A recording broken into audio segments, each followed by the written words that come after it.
Bom dia, amores, tudo bom? Como é que vocês estão? Tudo bem? Aqui também tá tudo bem. Vamos para a aulinha da semana? A aula dessa semana é bem rapidinha, tá? Nós vamos falar um pouco sobre interpretação de tabelas.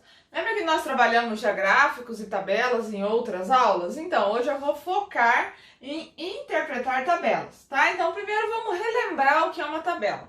A tabela, aqui eu trouxe dois exemplos, ó. A tabela, ela é uma forma da gente demonstrar várias informações, tá? De forma resumida. Em vez de escrever um texto, por exemplo, aqui nós estamos falando das medidas das camisas polos. Nós temos as medidas da altura e a medida da largura, que é a circunferência torácica, que é isso daqui, ó, tá? Então aí, o tamanho 1, qual que é a altura? 35 centímetros. Qual que é a largura? 60 centímetros, lá. Tamanho P, qual que é a altura? 65 centímetros. Qual que é a largura? 104 centímetros. Em vez de nós fazermos um texto, tá? E nesse texto a gente colocar todas essas informações, que ficaria um texto enorme. Então, o que nós fazemos? Nós colocamos essas informações de forma condensada, de forma resumida, numa tabela. O que uma tabela tem? Uma tabela, ela tem linhas, certo? Ela tem colunas e ela precisa ter todos os dados para a gente conseguir entender do que está falando. Então aqui, ó, se eu olho essa tabela, eu consigo entender tudo. Eu estou falando de medidas de camisas polos, aqui estão os tamanhos das camisas, aqui está a altura de cada camisa e aqui está a largura de cada camisa, tá? Então, por exemplo, vamos interpretar aqui vamos fazer algumas questões. Qual é a camisa polo que tem 52 centímetros de altura? A pergunta é essa. Qual é a camisa polo que terá 52 centímetros de altura? Como que eu vou achar essa resposta?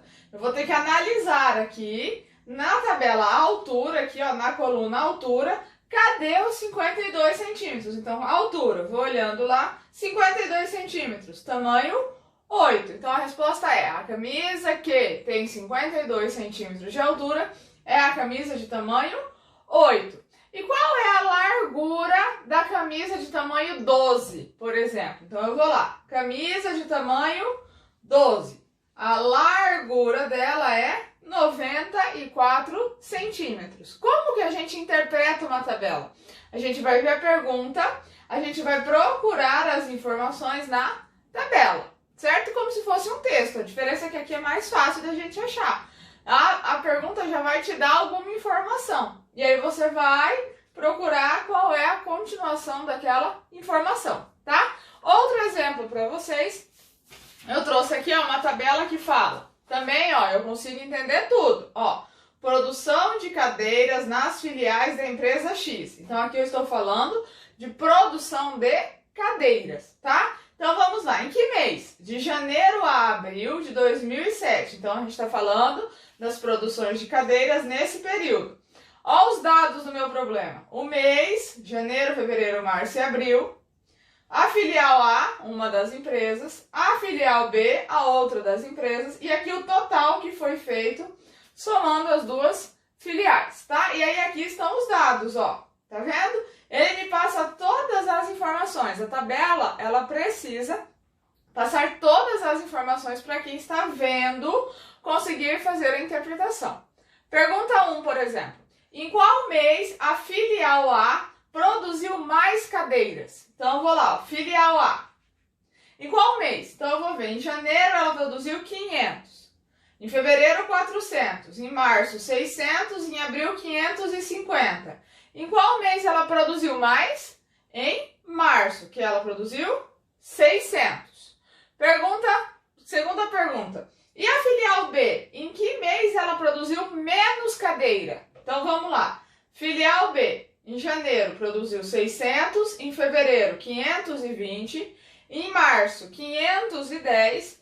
E em abril, 600. Então, qual foi o mês que a filial B produziu menos cadeiras? Foi no mês de março também, ó. Só que ela produziu só 510. Certo? Tá vendo? Eu tô fazendo perguntas, a gente tá só procurando as informações na tabela para conseguir responder, tá? É assim que a gente interpreta uma tabela. A gente vai achar as informações dependendo da pergunta. Tá bom, gente? Um beijo pra vocês, até a semana que vem. Façam todas as atividades, tá? Tchau!